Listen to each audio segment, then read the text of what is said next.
truly with great pleasure that I'm able to welcome Saskia Sassen and introduce her this evening as our James Cox Distinguished Lecturer.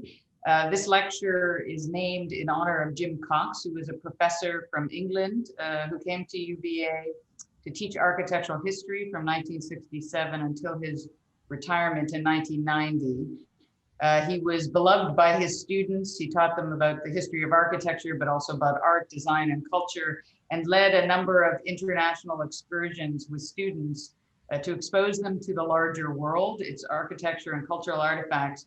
And the lecture was started in 2012 by friends and former students of Professor Cox, some of whom I hope are with us this evening, and who I want to thank immensely for supporting this important yearly lecture.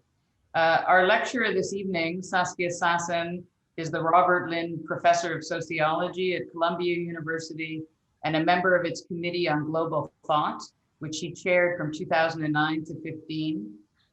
Her link to the Cox lecture is not only her own international background. Saskia was born in the Netherlands, grew up in Argentina and Italy, studied in France, was raised in 5 languages, and began her professional life in the United States. So I would say you are truly a global citizen, which is rare, but also her expertise, which is focused on globalization. She's an expert on cities, immigration, and world economy, with 3 trajectories: inequity, gender, and the digitization of our world, conceptually running through her work. The recipient of awards and honors that are too numerous to count, including 12 honorary doctorates and being a foreign member of the Academy of Sciences, and the Chevalier de l'Ordre des Arts et Lettres, the Order of the Arts and Letters by the French government, and an incredible intellect and prolific scholar. Saskia is the author of 8 books and editor and co-editor of another 3, which have been translated into over 20 languages. These include The Mobility of Labor and Capital, published by Cambridge University Press, The Global City, as well as Territory Authority Rights from Medieval to Global Assemblages, both by Princeton University Press, Cities in a World Economy, and her most recent project, Expulsions, Brutality and Complexity in the Global Economy, published by Harvard, which has also produced a forthcoming book, Ungoverned Territories by Harvard University Press. She's also completed the book Cities at War, Global Insecurity and Urban Resistance on Conflict Cities, and begun a new project on the ethics of the city, beginning her work in New York, London, and Beijing. Saskia's theoretical and scholarly work is highly original, often cited as being counterintuitive in the sense of challenging established truths about the relationship, for example, of capital to and the effects of a global economy on the development of cities, and their relationship to the migration of populations and to cultural and national dynamics. Her work deals with how complex systems change, but are not necessarily highly visible because their logics are often hidden within traditional settings and institutions that shield the denationalizing dynamics that operate within the shadows of the global, for example. The organizing thesis for her book Expulsions tracks the relationship of global modernity to systemic expulsions that have exacerbated inequities, poverty, and the increasing number of refugees in the global south. Her work and research are organized as large transnational collaborative projects sponsored by major funding agencies such as the Ford, Mellon, and Rockefeller Foundations. She's also received quite a lot of industrial support, as well as governmental and international institutions and organizations such as the Social Science Council and the United Nations, among many others. Her work is brilliant and highly transdisciplinary, cutting across all of our disciplines at the school, in addition to public policy, sociology, law, politics, economics, and philosophy, among others. It's also absolutely critical to our questions around the ethics and politics of cities. It's a great honor and pleasure to have you with us today, Saskia.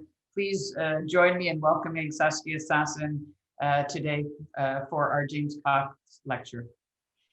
Well, thank you very much. That is the most generous introduction, really. Thank you. And I'm delighted to have this opportunity. So let's just throw ourselves straight into the matter. Giving speech to that which has been rendered invisible. Now, that's sort of the type of formulation that I like. I don't expect everybody to understand where I'm getting at, nor can I guarantee that by the end of my talk, you will have gained more clarity. But I really like language, and that is probably because I grew up in 6 languages. I don't speak a single language perfectly, but I do speak 6 languages. So it is a very odd combination, if you want, of things. Now, can we go to the next slide? So before method, what I really am working on in this, it was in this presentation, but also in my work in general, is sort of what happens if we install ourselves in a zone that is before method. In other words, thereby opening up a possibility of a whole range of items that we tend not to look at because we are stuck in method. And so one way of explaining the moves is to call it an analytic tactics. I hope that language conveys something. Next. Now, here are some sort of elements of these analytic tactics. Destabilizing stable meanings. I don't think I need to elaborate and over-explain, right? So destabilizing stable meanings. It's something that we actually do more often probably than we are aware of. For me, it also is a notion of something that we really want to give a serious try. How do we destabilize stable meanings? And I'm here thinking also especially because we have entered a new epoch, but in our complex systems, it is not necessarily easy to understand that we have entered in a new epoch. And so in that sense, this notion of destabilizing stable meanings, in the shadows of powerful explanations, that's sort of another version of the same thing. So our often powerful explanations are so full of light and power that we lose a lot of other things. Now, a third element here, when territory exits conventional framings, it becomes institutionally mobile in a way, nomadic. It can alter the meaning of the national in its many diverse instantiations. This is clearly sort of a speculative set of moves here. The question of landscape, which for me is very important, and I think I take it a bit beyond the actual, material landscapes that certainly architects deal with. And so one way of thinking about it is making visible or narrating what is there, but not recognized or not seen. Next slide. Now, here are 3 elements, territory, authority, and rights, that to me are very constitutive if I want to try to understand where we're at, in our systems. And they're very different. The territorial is radically different from the question of authority. And authority, in turn, is quite different from the question of rights. So complex, I now read, and you can see the slides, right? Students can read yeah, okay, good. Complex institutionalizations constituted through specific processes and arising out of struggles and competing interests. These are not simply attributes. These are very complex, often operations, even though they might be very familiar in the sense that to us, we understand them. Second point here, they're interdependent. In other words, territory, authority, and rights. We are addressing those 3 elements. They're interdependent, even as they maintain their specificity. Each can thus be identified. Third element, territory as the opposite of landscape. Now here I have a whole bunch of questions that I would love to address to architects, and such. because to me this notion of territory as distinct of landscape is rather an intriguing element. Next slide. Specificity is partly conditioned by the level of formalization and institutionalization. Across time and space, certain elements, territory, etc., have been assembled into distinct formations within which they have had variable levels of performance. Third element here, what are the equivalents for landscape? How do we, what I am talking about here in the territorial, how do we make that function when it comes to the question of landscape, which is a different type of question? Next slide. The types of instruments and capabilities through which each territory, etc., gets constituted vary, as do the sites where each is in turn embedded, private or public, law or custom, metropolitan or colonial, national or supranational, etc., etc.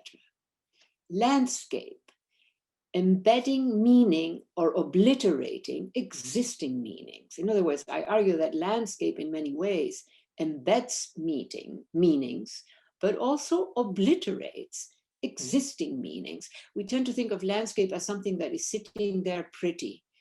Potential, mostly it probably is, but the potential is there for a far stronger way of understanding the question of landscape. Next slide. Now, territorial surfaces, here the word surface is doing a bit of work, and formations that we are making, stuff that we make. We make dead land and dead water.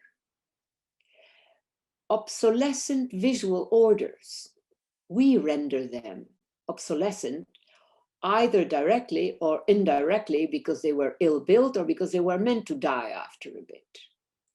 Invasions into a familiar visual order. Now here, clearly the question of architecture has extraordinarily interesting elements. I repeat this now. Invasion, not just standing back and seeing or looking at, but invading, sort of visually invading a familiar order. To me, is a familiar order that also is visual, is a very interesting proposition. Next. Now here I want to switch out of the sort of more abstract elements that I presented, which I hope you are remembering all of them. No, I know you cannot, don't worry. And so I want you to see this map. And if I were in the room with you, I would ask you, have you seen this map? This is a map of government and private surveillance agencies in the United States. All of those red dots are all surveillance activities. And they keep growing, by the way. And this is absolutely extraordinary. I have tried to compare it with, say, countries in Germany, in sort of in Europe mostly. And you don't see this easily. This is the United States. Now, there are all kinds of things to be said about here, but I don't want to dwell on this. I just want to give you a set of conditions, if you want, that you can then play with, work with, etc. Next slide. Security regimes.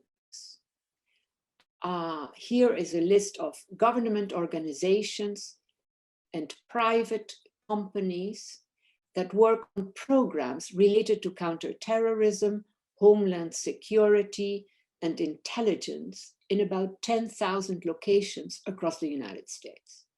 So this is a very significant body. Many people, a lot of intelligence, etc. Further down, an estimated almost 900,000 people, which is nearly 1.5 times as many people as live in Washington, D.C., hold top secret security clearances. I think we all understand that language, right? Next slide.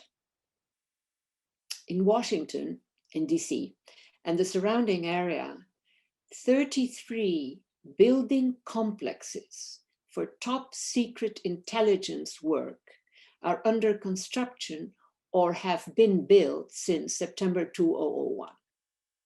Together, they occupy about 17 million square feet, the equivalent of almost 3 pentagons or 22 US Capitol buildings. In other words, we're talking about a massive deployment of people, of structures, of monies, and one product out of that is an extraordinary capacity to actually invade just about any sort of situation, certainly in the country. Who knows about other countries, but certainly in the United States. Now, mostly we are not affected by this. Mostly we don't notice it, but there it is. And again, it is sort of part of this set of elements that I'm interested in, which are there, which are major, which we rarely intersect with, and sort of put it a bit on the table if you want. Next slide. Next, yeah. The government regulates everything about these infrastructures. For example, the gauge of steel in fences, the grade of paper bag for hauling away top secret documents, the thickness of walls, and the height of soundproofed floors. These are just all elements that are in play, that are, that often can cost a lot, or they can be complex or simple, whatever. Now here I go on. In Washington, DC, there are 4,000 corporate office buildings that handle classified information, 25% more than last year, and all are subject to government inspection. All existing buildings have to be checked, and new buildings have to be gone over from top to bottom before the NSA will allow even a telephone connection to be set up. Now, I thought you as architects, you're not going to engage in this business, but the architectural side that I'm also describing is actually quite stunning. It's just absolutely unbelievable when you really sort of move into the details. Next slide.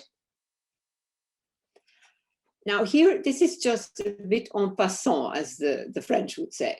This is just an image that I find rather interesting and compelling, that does not connect directly to what I just described to you, but that is another version. And so this is China defends land reclamation in disputed South China Sea in response to a BBC report. I mean, when I cannot dwell on it, but when you read the full story, it is really quite interesting. I don't know if you can see the image well, if you can even understand what it is, but if you don't, it's all right. Next slide. Now, China. So I'm covering all kinds of elements, elements that we should be aware of and that we mostly are not.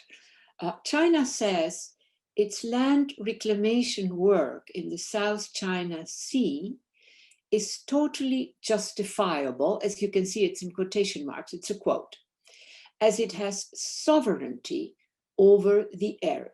Now that's the critical point, the claim to sovereignty. Now, mind you, the United States has done that too. I happen to be I like China. I like a lot of what China does. I'm not that serious a critic of China.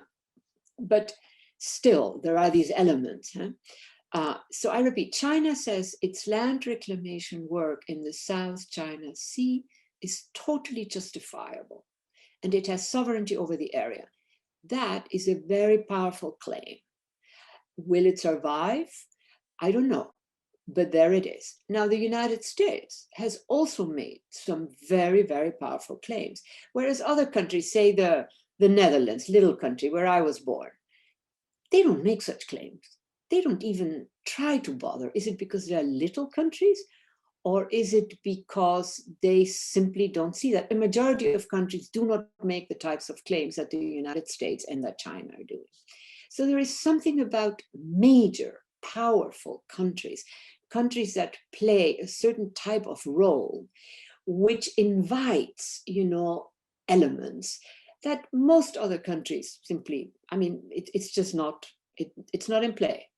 Now I keep on reading now. Its Foreign Affairs Ministry spokesman, Hua Chunying, was responding to a BBC report which documented China's construction work in disputed waters. I don't know if BBC is not China, huh? That's the British program. Now, third element here, the Philippines has accused China of illegal building in the area because, China is huge and the Philippines is sort of quite a close contact in many ways. Are the Philippines right? Are the Chinese right? Difficult to say. That's not the point. The point is all these issues, the way these major countries sort of intersect. China is locked in a dispute with several countries over maritime claims in the South China Sea. There's a lot of stuff happening in that sea. You may fly over it or be in a fancy ship in that, and you wouldn't pick up on all of that, but it is extraordinary, the amount of stuff, the amount of activity that is happening in these zones. Next slide. Now, according to the BBC reporter, China is building new islands on 5 different reefs. The reporter, again, he and his team, the Brits, documented Chinese work to dredge tons of rock and sand from the sea floor to pump into Johnson South Reef, a particular reef in the Spratly Islands, which are also claimed by Manila. I don't know if you understood this, but this is a whole operation that aims at repositioning who's the owner or the controller or whatever of a certain type of land. This is just one example. This kind of stuff is happening in many places. We just don't hear about it, we don't see it, etc., etc. Next slide. But we and our economic actors have also remade our planet in our image. And that is one point that we, the many different we's in this world. Next slide. Now here I go on to something else that I think again is an element that we have got to deal with. So this is a land area with hot, very hot, and extremely hot temperatures from 1960 to 2010. And this is just a period, in other words, after 2010, even more happened. But I want to emphasize how already in the 1950s, look at the blue line, you begin to see, we were measuring, we could measure, we were aware, etc. The 1950s goes a long time back. I'm sure that many of the young students here were not even alive then. But it begins really then. And so you look at 1950, 1960, 1970, 1980. Look now after 1980, that is when a lot of these new trends that I'm talking about really take off. Next slide. Now, this is yet another version of this. This is, again, on the temperature data, etc. Multiple sources are confirming the warming trend. Now, I want to emphasize the dates. This in 1980, this was beginning already to be something that's a long time ago. And we still have not, in many parts of the world at least, not been able to take it seriously. So the reason for putting these older numbers is precisely to show that this is not something of now, of many people tend to think that all our discoveries of how we're destroying whatever, that it's a very recent, no, it isn't. There were experts already working at it, for a long time. Next slide.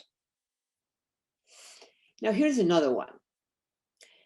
This is water already limiting agricultural productivity. In other words, either not enough water or too much water. A lot of these are not enough water. again, this goes back quite a while. You know, this is not of now. This goes back decades, and there it was. Next slide. Here is a very dramatic instance. I'm sure many of you have heard of the Aral Sea, an internal sea, the biggest internal sea. In other words, it's not in the ocean. The biggest internal sea that we have in our world. Now look, the dates, 1989 to 2009. In a very short period of time, this biggest of internal seas was almost gone. Look at that. You know, the dark is clearly water, huh? And then that is a very, very accelerated rate of destruction. It is truly alarming. Again, the Aral Sea is, in its origins, it was a huge sea. That is why they call it a sea. It was not just, you know, a little pond. It was an enormous, it was the biggest internal sea that we had in the world. And it's sort of almost dead now. They're trying to repair it, to redo, because they have understood that it is really very, very serious to have lost this sea.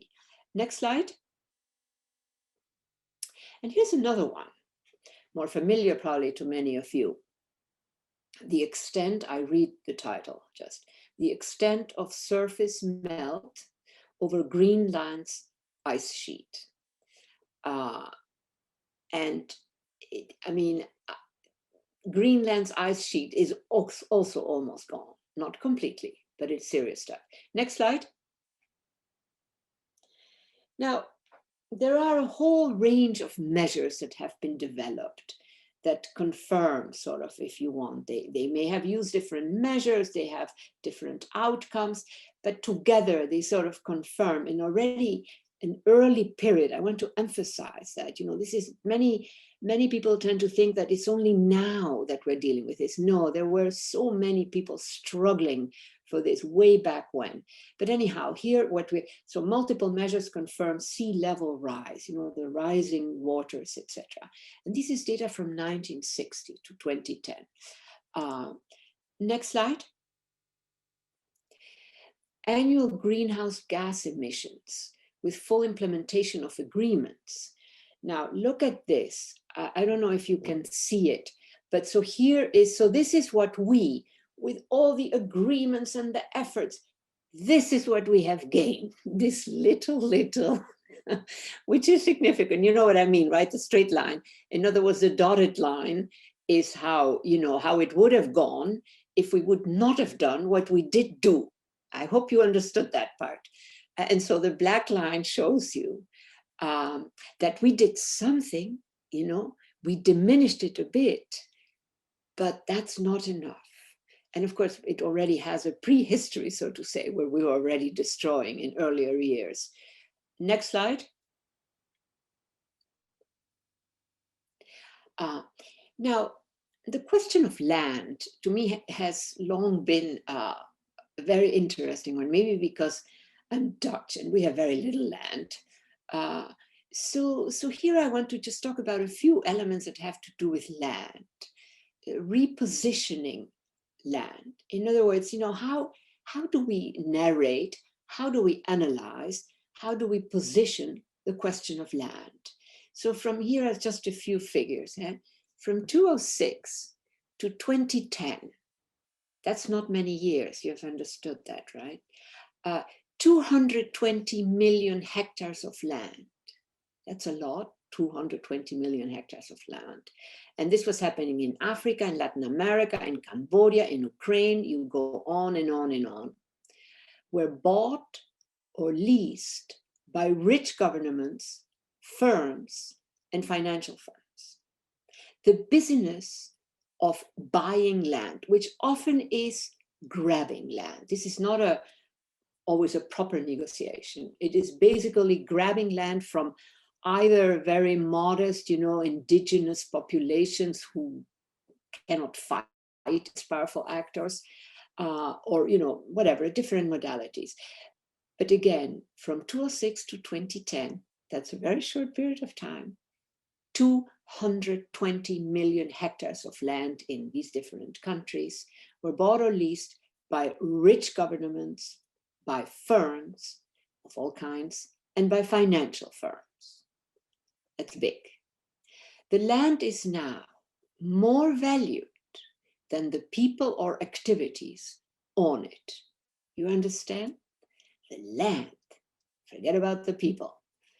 The third element here, the active making of surplus populations is almost inevitable under those conditions. If people are simply expelled from their land, land is more valued than the people. So the active making thereby of surplus populations.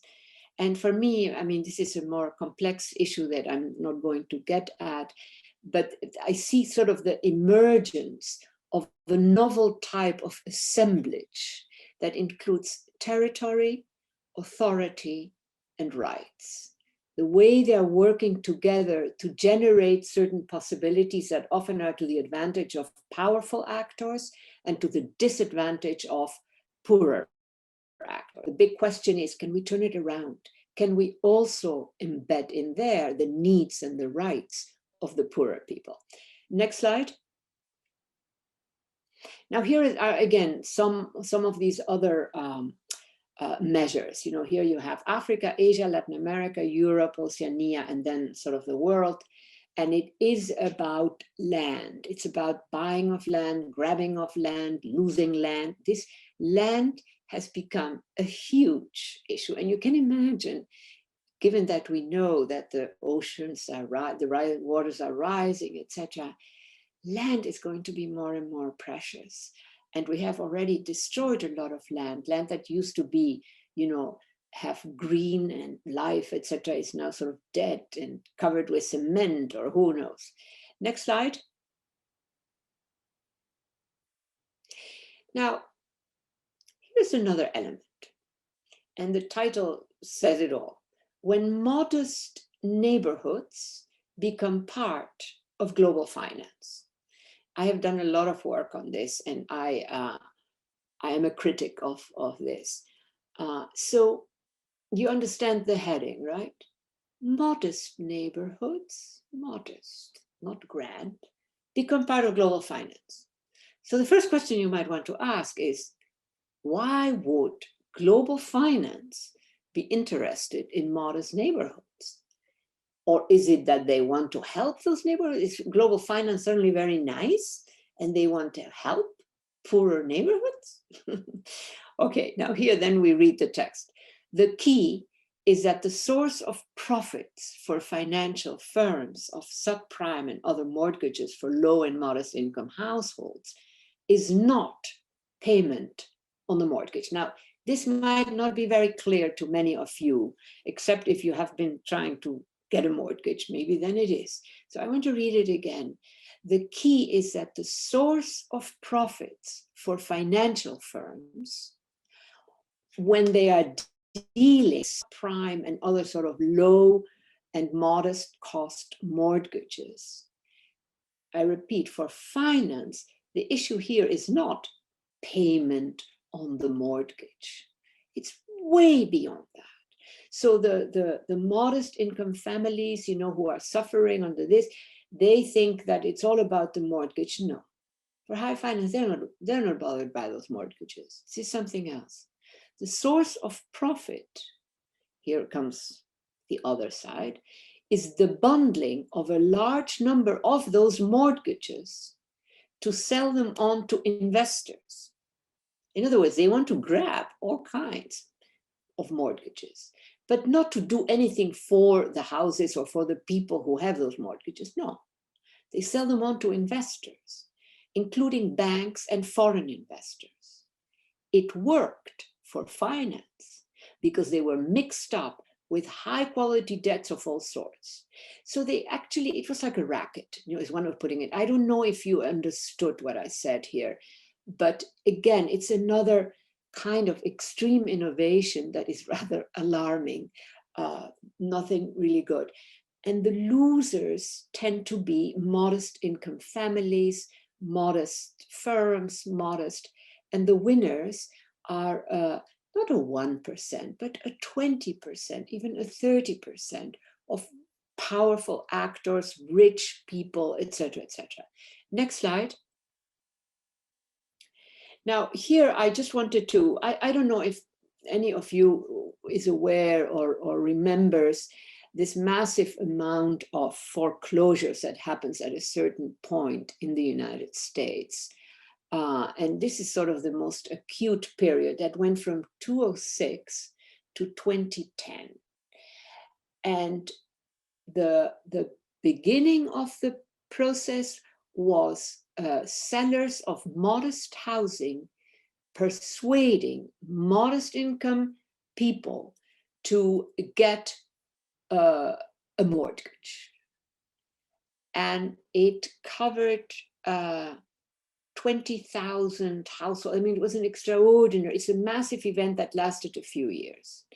So here we're talking millions and millions of, I repeat, modest income households who thought they were getting a deal to eventually buy a house.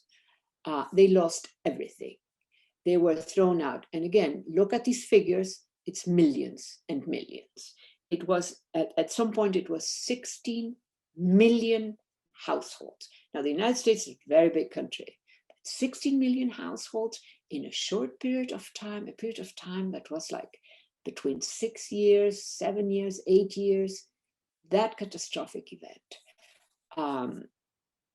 Next slide. Now, this, while it was most dominant in the United States, and many people in Europe think that it didn't happen there too, it did happen there too, but as you can see, the numbers are much smaller. So this racket, which was truly a racket, was happening in Hungary, in Germany, in Spain, in the United Kingdom. Those were the highest foreclosures, and the lowest foreclosures, Bulgaria, Finland, Denmark, the Netherlands, etc. I don't know if you understand what I just said, but you must have heard of mortgages. You must have heard of people who buy houses and then lose the houses. That can happen in many different ways. What I'm describing to you here, and it just made history, by the way, is a very, very serious racket, but dressed in the clothing of some of the most powerful and much admired firms like Goldman and Sachs and such. That was also shocking. And Goldman and Sachs, I mean, you know, they paid big, they had to pay, but for them it was little money. Next slide.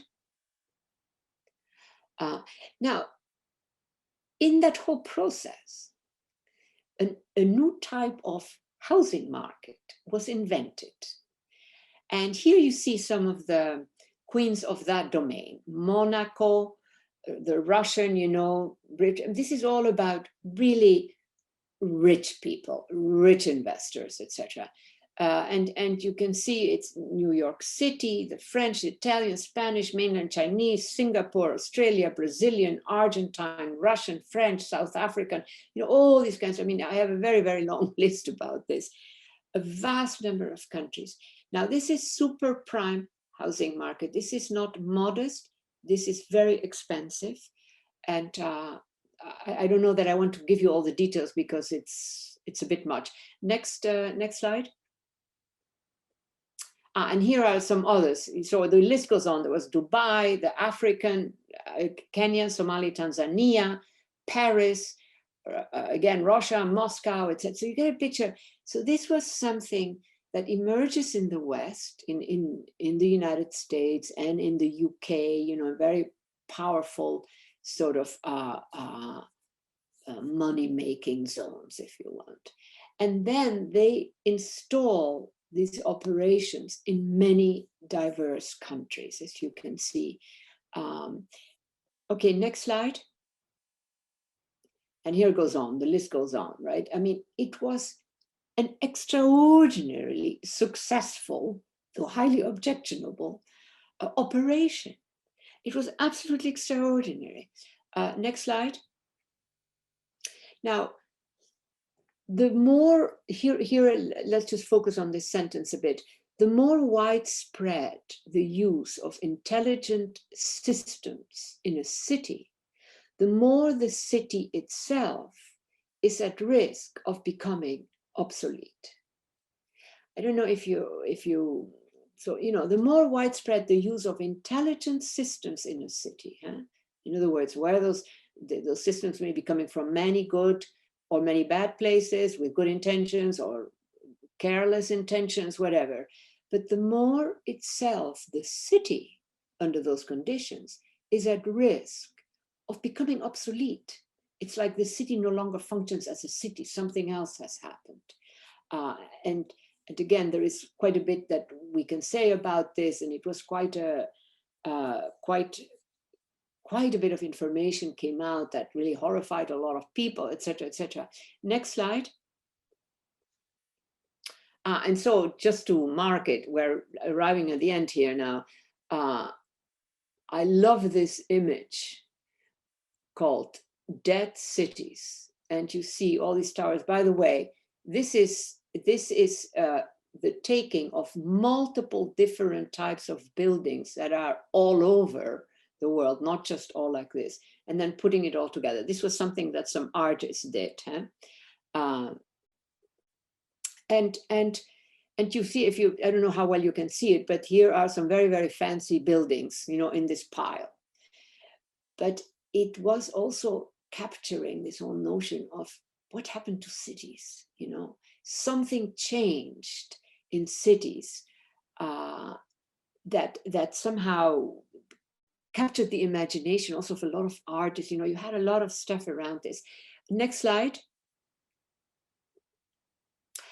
And then there was, this is yet another image, dead cities. Now these are, you understand, this is stuff made by artists. This is not that you could see it somewhere, but what they did is photograph, in this one and in the prior one, certain situations, but then they put them all together. So that putting them all together is what is not in the real world, but any of the singular elements, yes, they were out there in the real world. Next slide. So I'm beginning to wrap up now. And so one issue that for me has long been very interesting is this notion of urbanizing technology or technologies. That is different takes on that. But the notion, how do we actually take technologies and make them work for a city? That is the notion of urbanizing technology. At the beginning, when the technological really takes off, there was an assumption that you could just plop down the technical, No, it just doesn't work that way. It takes many intermediate steps, etc. So here, if you can read, the specific technical capabilities of interactive technologies deliver their utilities, in other words, what the good stuff that they can enable through complex ecologies. It doesn't fall from the sky. It's not just you have the machine, you can get the outcome. No. And so this notion of the complex ecologies in play, that even the best design, etc., really has to deal with. Now, these complex ecologies vary, from one city to another, from one neighborhood to the other. So for technology to really enable the city, a lot of knowledge needs to be in play. And that is typically not the way it happens. The typical way has been really that the people who do the technology are just thinking about great technological systems, and some of them are in fact great. Does that help cities? It's kind of a sad story or history that it really didn't help as much as it could have. Some countries, like in Europe, have been much better at maximizing the urbanizing of technology, for everybody in a city, not just for the rich, etc. So that is another element. Now, the second point here, these ecologies include more than just the technical. This is not just about a technical thing. They also include the logics of users. And the logics of users can vary from country to country, from age to age, different ages. Within a city, there can be many differences. So it requires to really bring the technology into a city. Means that you really have to be careful. You have to understand the city above all. You have to know where are the problems, how can we make a difference? And so again, so they also include the logics of users, the different types of users, and these logics of users can diverge significantly from the engineer's logic. This is now a familiar subject. I'm sure that you have heard about that too. The extent to which, just producing great stuff is not necessarily a strong utility function for a lot of people. It doesn't work. Next slide. Now here, I'm really beginning to end here. The city talks back. I love this notion that the city contains capabilities and options that I sort of like to think of as, this is the city talking back to you people. So here I ran through this list. Not only city residents should be part of an open source urbanism. I like this notion of open source urbanisms. Also cities should be part of an open source urbanism. And this notion of the city talks back, it's just that we don't know that language anymore, but the city does signal this works and that doesn't work. You can see it with your eyes, but we sort of have forgotten a bit that. Then fourth point here, the city is a knowledge partner. Building in a city should include also this notion that the city is a partner. It's not just, and many builders, of course, never think like that, but I think that we should think that way. Now, for example, I like this little example, very simple.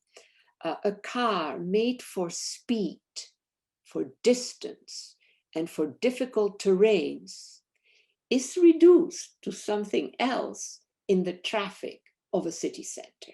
Now, and so I like to then add, the city has spoken. This notion that there really is a set of conversations in play here. Next slide. Now, here, I think I'm beginning to end. So final element, delegating back to the biosphere what she does best. You understand that phrase, right? The biosphere, complex system, has knowledge functions embedded in it, etc. And we designers, we builders, we, etc., we should recognize what the biosphere is constituting. And in that sense, I love this notion, I must say, that's my phrase, delegating back to the biosphere what she does best. Now, what this means for reducing environmental damage and what does it mean for the eye of the landscape maker, etc. There's a whole bunch of elements here that you are far more expert at than I am. Next slide. And then there is this whole question of complexity, using the complexity, the complex systemic and multi-scalar capacities of cities are a massive potential for a broad range of positive articulations with the biosphere's complex ecologies. And this is really beginning to happen. I'm sure in your university you're also, this notion that you are really beginning to work with Mother Nature in her many manifestations, whether that is, where the detritus goes or if that is a beautiful lake, whatever, but really, this is something that is very much in play now. Next slide. And so other element, bridging the ecologies of cities and of the biosphere. Cities are a type of socio-ecological system that has an expanding range of articulations with the biosphere's ecologies. And we need to understand that better. How are these two very different systems, how do they articulate? Today, most of these articulations produce environmental damage, which is a pity, certainly in the United States, in Brazil, the Europeans, again, are better, and the Chinese are actually doing some very good work too. And how can we begin to use these articulations to produce positive outcomes that allow cities to contribute to environmental sustainability? Next slide. I don't know when we're ending here. I'm going to have to end it. Okay, so again, delegating back to the biosphere, rather than short-circuiting biocycles with problematic technology, we can delegate back to the biosphere. Now, delegate back to the biosphere, to me, is a very clear statement. I'm sure that for some of you, they say, well, what am I talking about? Delegate means that you allow nature in her many different manifestations to actually tell you, to signal, this is the good way, that is the bad way. And a tree that dies, okay, that's a bad way. You know, it's one very simple way of thinking it. And this is very important for me. This delegating is not simply a question of returning to nature. You know, I really am not a romantic. We cannot return to nature, but we need to coexist with nature. We need to maximize using her when it is for the good of everybody, including nature, right? Right. So here are examples. For instance, bacterium. There is a bacterium that produces a molecule of plastic out of brown waters. You know what I mean by brown waters, right? Dirty waters. And it is a biodegradable plastic, right?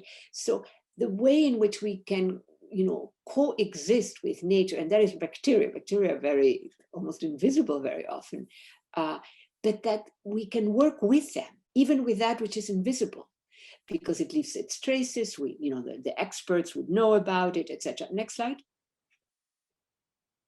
Okay, here is more of this. I give you a long list of all of this stuff that has to do with using these other systems that are also part of nature. Next slide. Let's see. Are we ending now? Self-healing concrete. Many of you must have probably know that, you know much more about this than I do, but for me this was absolutely extraordinary to understand this notion of a certain type of concrete that functions as a positive, much more so than what we do. Next one. Okay, so I end with this. I like this notion of the global street. Not the global, no, the global street. The street, you know, like I say here, a space for making by those who lack access to formal instruments for making. To me, that is a kind of global street. Making presence, and I love this phrase, you know, estamos presentes, the language in Latin America of those who are struggling for space, etc. Second point here, there is sort of no explicit conventional standard of gender, urban capabilities arising out of the mix of people and space. I'm sort of jumping over stuff. And then for me, again, a question that I often like to put out, does the city have speech? Next slide. Oh yeah, now we're ending. So you can see this clearly, right? It's a rather crowded. And here is what I like. There are those machines that we in the United States, for us, they're deadly, they're dangerous, you stay away. In a very crowded city where there is almost no room, the number of people is such that they can actually reduce these machines for destruction, for killing, etc., to something. It's like kindergarten stuff. What are they doing here? Come on, out, out, out. You know, it's just, I was there. It was just amazing. The machines lost standing is one way in which we would put it, you know. They lost standing, and the masses of people were the dominant actors. Next slide. Okay, this is the end. That was the last slide. Thank you very much for your attention.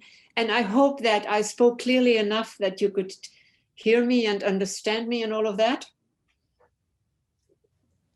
Thank you very much, Saskia. I think we are going to open it up for questions. Yeah.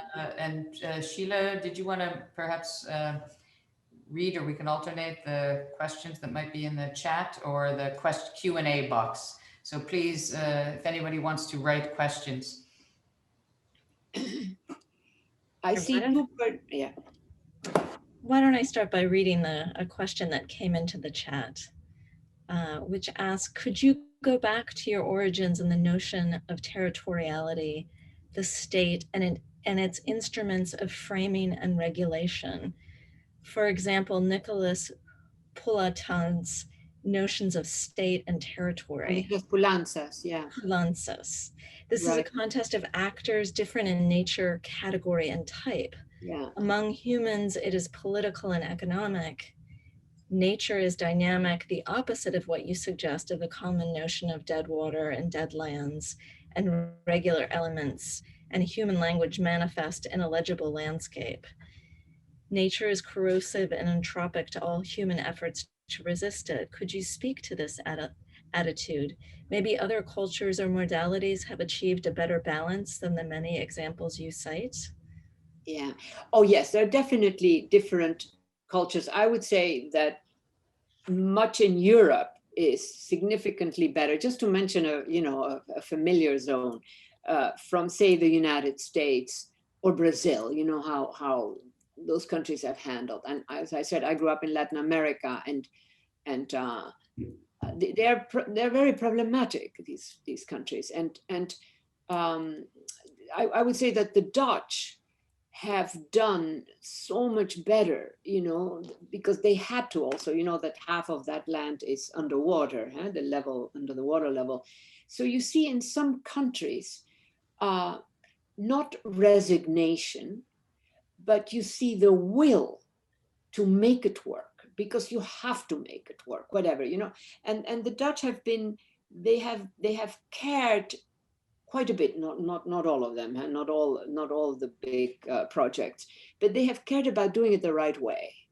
The question is so complex that for me to answer it, given how I answer, you may have understood that it would take quite a bit of speaking on my part, which maybe this is not the moment, I don't know.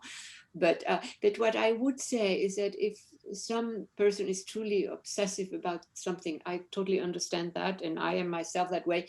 You can send me an email, and I will answer. Now, I will answer stuff that is quick, to answer, but something that is more difficult, I prefer then to receive your mail, so to say, and and then I can try to answer it. So we have another question in the chat from Lizzie Hirsch. Has the pandemic shed any new insight or hope for slowing down the degradation? Do you think cities have the same role in the future?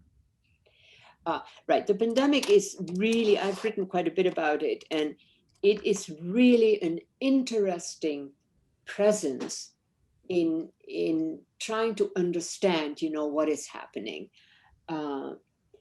I am afraid, because we have had pandemics, and sooner or later, we humans are extraordinarily capable to fall back into some of the conditions that in fact generated the trouble, or the negatives. So I have the distinct impression that it's not the pandemic that would make the difference. It's really a new generation that can make the difference, that they just see it differently. They reject, this is clearly this has been the history, certainly in the last 30 and 40 years that I'm aware of. But the pandemic is different. I think the pandemic, I don't know if it is our survival mode. We forget. We really forget. We have such trouble taking it seriously. Now, this particular pandemic that we are living through, no noise, no smell, no visibility, it's extraordinary. It really is extraordinary. We cannot deal with that, and hence, rather than, it is clearly a division, but some people will really become intrigued and say, what is it? How does this virus, how can it kill us without smell, without noise, without. And other people will just simply, not care about that. But I think that my reading is that we will forget, not willfully, but we will forget. We will every now and then remember, oh, that happened, yes. but I've been in this planet now for quite a while, quite a bit older than you all. And it's not that we lost memory. No, it's just that life just goes on. And so that to me is actually a great disappointment, because you would think that this kind of pandemic would have allowed the opposite, that we sort of reconnect, that we recognize Mother Nature, etc. I don't want to give a second lecture here, but I'm very intrigued by the question, so I appreciate that. Maybe I can read one of the questions from the Q&A.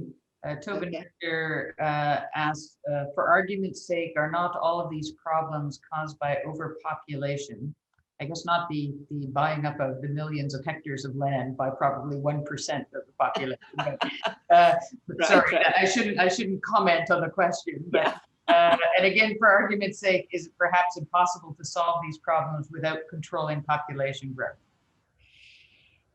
Well, you know, that is a complex and variable condition, you know, population growth. It's sad to see that we cannot get it totally together in the better way, you know, that we would all benefit. And I really am always very, very sad when I'm in Latin America, where women have a lot of babies and they have so little money and little support. So this is a complex story, and it comes with so many different modalities. One cannot be critical of, you know, because it's many different worlds, different cultures, even inside a given city. But I mean, my impression has been, I've been in London for almost a year now, and I am quite impressed by how reasonable people are. I'm not saying that it's because they're English. I'm not going there. But I have really been impressed here in London by how generous and nice and helpful and respectful of the conditions, you know, are. I don't know what it is like in New York, because I haven't been in New York, which is where I live, you know, where I teach, etc., for almost a year now. And so I don't know how it is there, but I have been very impressed with London. That some good things are really coming out of there, which is quite amazing. These are very loose answers, because the questions are very complex and they involve so many different vectors. Huh? It is to me an interesting question, because I think you know, there are some like Donna Haraway, who talks about depopulation, and it's a question, you know, it's a question that we talk about all kinds of things related to ecology and land and territory, but it's something that seldom comes up. You know, but it's one that is a really critical question for us, let's say, as a civilization. So what is the question? What is the question that is really important? Help me. Well, in, you know, not to go off on another tangent here, but in Donna Haraway basically saying, you know, our planet can only sustain. Oh, I see. Okay. Let's say 3 billion people. Yes, I see. Right. And we need to take on the project, the actual project of what it means to depopulate or reduce our population. Okay. Act, let's say, as part of the trajectory in relation to ecology, global warming, etc. Yeah, I mean, it's very difficult, because there's so many different worlds in our world, you know, and so to make a generic statement to me is sort of difficult. I do have the impression that something is changing with the new generations, but that might also be a curve effect, you know, it starts one way and then who knows where it winds up.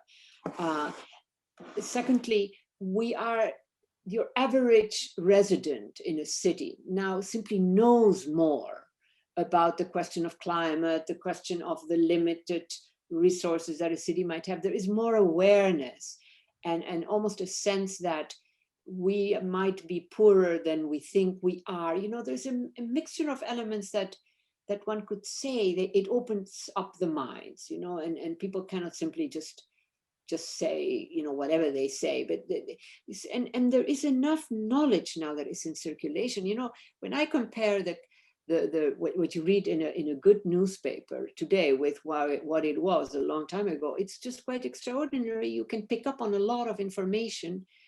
So it is a slightly different world. Will it make that better? You know, that is very difficult to say. There's a question that's come in from our colleague Robin Drips, who is wondering, what if the very idea of the city from its inception is already problematic? Yeah. For instance, the city historically has been protected from a nature considered as hostile, or at least as other. When nature is allowed in, it becomes domesticated and perhaps a limited nature. So if this remains the idea of a city, then if we let it speak, will there actually be a dialogue? Since this city might not understand that which has always been kept outside. Yeah. Well, I mean, we have that problem, the problem of whatever name we want to give it. But we are an amazing species in that sense. How we have the broadest spectrum, you know, of the rich and the healthy and the poor and the absolutely super exploited. You know, when you take it that way, it is really alarming. And I have written a lot about that. And it's just the kind of injustice is almost too elegant a term to use, the brutality. We are brutal. We are a far more brutal species than any animals out there. You know, I mean, and there is quite a bit now of information coming out on this, that we are really brutal humans. I mean, many of us are very nice people, of course, but you know what I mean? We're brutal even when we don't know that we're brutal. When we didn't know that certain, you know, killing certain plants was a real mistake, you know, whatever. It's such a long list. But I mean, I love the phrasing of whoever asked the question. And I think that it is an invitation to think, it's an invitation to ruminate. So I really appreciate the question, but there is you either go really in depth, and then it would take me, you know, quite a bit of time, or we have to recognize that we are what we are. You know, we are a problematic species. There is no doubt about that. I think some of us are terribly nice, of course, but you know, really, I have a lot of trouble with describing and analyzing us humans. And I grew up in so many different countries. You know, I grew up in 6 languages. When I was 17, I spent a lot of time in China. China, believe me, at that time was totally different. So I have just gone through so many worlds, you know, since I was quite young, that it's just, yeah, well, anyhow.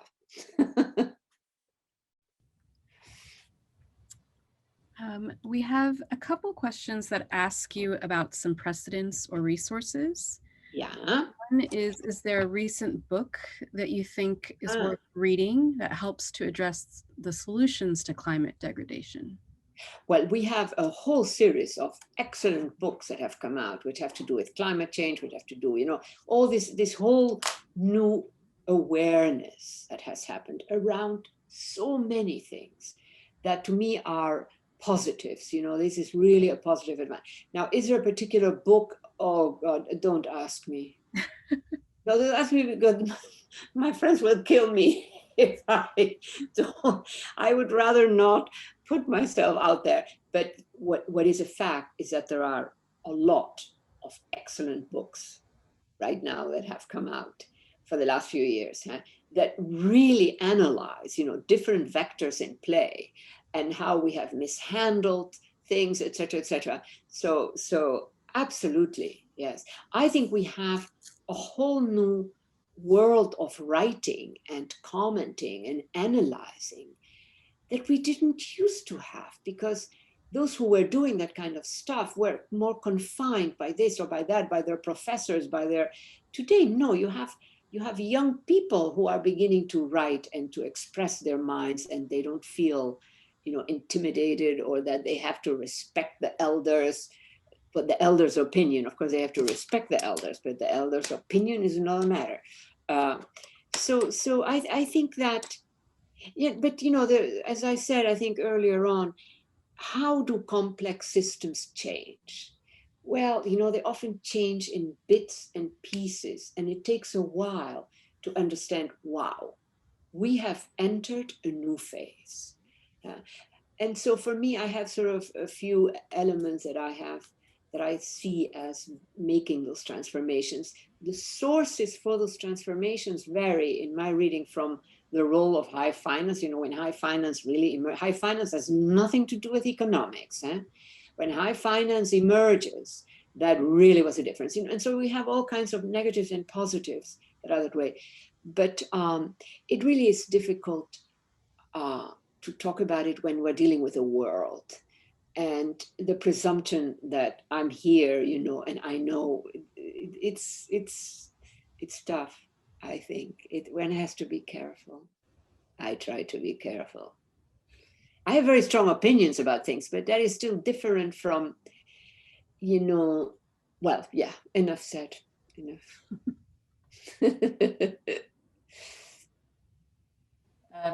Mona El-Kafif, another of our colleagues, my partner as well, says, thank you, Saskia, for your presentation. They're important topics, though maybe overwhelming, as they address questions of power over assets and territories in a world driven by capital.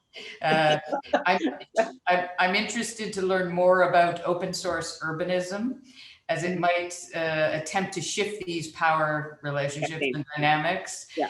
Can you share your thoughts on this, or refer to any precedents you might be thinking about? Yeah. No, this is something that, again, new generations, and I would say in Europe, you can capture that much more easily, and I would also say in China, than you do, say, in here in the Americas, and that is that there is a new generation that just sees it differently, and they know there is a difference. They are also aware that we have produced knowledges that didn't exist even 10 years ago or 15 years ago. So something has changed. And so the question that I also have is this actually, is this a very major change, or is it just a drip thing, a bit of drip here and then a bit more, and then eventually, but that it can take years for a real foundational change to be recognized. It may be in there, in bits and pieces, but so it's much easier when you look at certain types of machines, when the car was invented, when the train was invented, when, all those different, there we have clear markers. I think we are still working in our contemporary epoch. How do we detect that a foundational change has happened? Because in a city, for instance, it's not going to mean that everything changes. It's particular things that change. Now, I know when I arrived in the United States, I was very poor. I had to get out of my family in Argentina. I just had to get out. And I was crazy. I mean, I really suffered. Then I suffered hunger and I don't know what all. So I was just too arrogant, maybe. But anyhow, there I was. And I had to survive. I had no money. The things that you do when you don't have money, like I would definitely always be available if somebody wanted to hook me up, take me to lunch, only lunch, not dinners. I would very happily go, but then of course I would step out and leave. And so a few tried to kill me. You know what I'm talking about, right? Is it clear what I'm talking about? But so when I think of how I handled tough situations, etc., it makes me think also of the current generations, which add to the capacity of having courage, of recognizing injustice. They also add a knowledge zone that I did not have. The knowledge zone among young people, I regularly see young students talking in a way that the professor the professor should know it, and I mean, there is something that has really changed. And so again, I come back to this notion that, we have entered a new epoch, but it's not in your face clear. It is a mix of elements. Look how many young people today, I mean, 8-year-olds, 10-year-olds, 15-year-olds have gotten really engaged by the environmental question, by social justice questions. They are intelligent, they want to learn. The classroom is one thing, but then they have these other worlds. I think that is very, very impressive and extremely important. So, these are partial elements. I mean, this is not a dominant mode, but these are very significant partial elements. I think we'll take one last question if you'll permit. I permit. This is a question from Connor Uckerman, who brings us in a rather different direction, but back to some of the points that you made in your talk. We often learn of the growing urbanization of the world's population under a positive light, except when discussing climate change. But you have pointed out a detrimental reason behind urbanization through governments and large firms purchasing and or forcing people, often indigenous people, off the land. Yeah. Could you please elaborate on the usage of the term migration and how it clouds the definition of expulsions? Yeah, well, that is excellent. I also want to say, about cities, that one thing that, and then I'll address that one of the things that I want to say is that, especially in large cities, I really am one of those who is extremely angry that the people, not just the elites, but the well-to-do people who can live in the center of the city, everything seems easy. And then they have these workers who have to drive, to take 2 hours, arrive dead, tired, etc. How can we get the middle sectors that are doing very well to recognize the abuse that it means to have these workers come, 2 hours, dead, tired, etc. And from there, then my next step is we need to build more cities, and they need to be medium sized, and the super big cities where you have all this potential to abuse these poor, low income workers, etc. That has to be cut down. And the only way to do that is to build more cities. Now, what I am finding when I talk like that, this is the United States. If we were in China, I think the response would be different. They say, and this is answers that I've gotten from all kinds of people. They said, but we have built our cities. Like, we're done. This is how it is. Now, that is also, that to me contains within it unknowingly a kind of ignorance about the suffering of workers who have to travel for 2 hours to get to their jobs. So now one of my big deals is we need a lot of medium-sized cities, because there, even if you're poor, you don't have to arrive destroyed at your job, with buses and I don't know what all.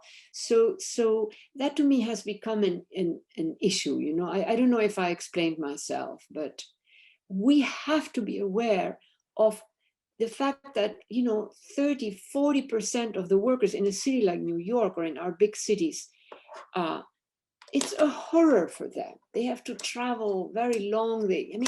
It's just not right. And of course, those who live in the center think, oh, everything is fine. Of course, the mindlessness of urban residents who are doing well is, to me, absolutely problematic. And I fight it and fight it and fight it. But well, thank you, Saskia. I think that gives us a challenge for us moving forward in terms of redesigning our cities and territories. But I very much we all appreciate your joining us, and we appreciate the provocations. And thank you. Thank you again. And thanks to all who joined this evening. My pleasure. Thank you. It's been really great.